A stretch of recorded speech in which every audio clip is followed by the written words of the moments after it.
የነበረውን ሁኔታ ታውቃላችሁ። እስከዛሬ በጣም ታግሼ በጣም ምንም አይነት ምላሽ ሳልመልስ እስካሁን ዝም ብዬ ህይወቴን ስኖር ነበር። ካሁን ይሻሻላል፣ ነገሮቹ ይቀየራሉ፣ ሁሉ ነገር በትዕግስት ነበር ሳሳልፈው የነበረው። እናም ለአንዴና ለመጨረሻ ጊዜ አሁን በዛሬ ቪዲዮ እናገራለሁ።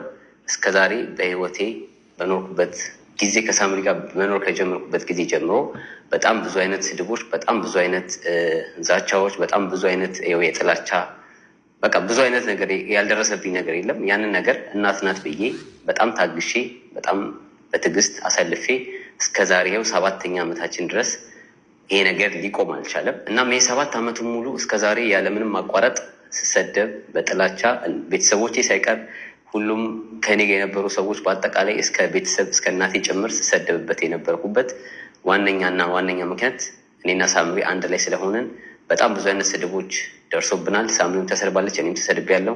ሁላችሁም የምታውቁት ነው። ከኔና ሳምሪ ከተገናኘን ጀምሮ ማለት ነው። ከመጀመሪያ ጀምሮ ያለውን ነገር ታሪኩን አንዳንድ ማስታወስ እፈልጋለሁ።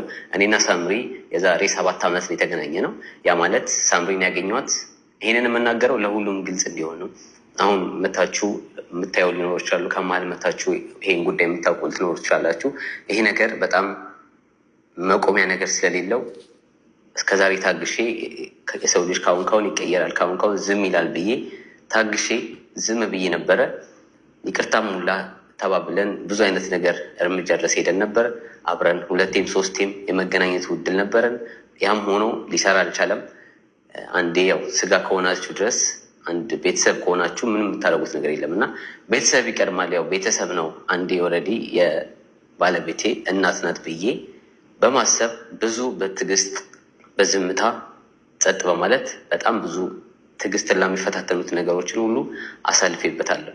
አሁን ከመጀመሪያው ታሪክ ስመጣላችሁ ግልጽ እንዲሆንላችሁ እኔና ሳምሪ ከመገናኘታችን በፊት ሳምሪን የተዋወቅኳት ያው ኢንስታግራም ላይ ነው። ኢንስታግራም ላይ ስንተዋወቅ ለሳምሪ አንዳንድ ነገሮች እሷ ስለ ራሷ ስትነግራኝ ምናምን ከቤት መውጣት እንደምትፈልግ ከእናቷ ጋር ጥሩ ግንኙነት እንደሌላት፣ ማንኛውም ሰው ከእናቱ ጋር ይጣላል። ስለዛ ጉዳይ እኔ ምንም የምገባበት ነገር የለም፣ የኔ ጉዳይ ስላልሆነ ማለት ነው።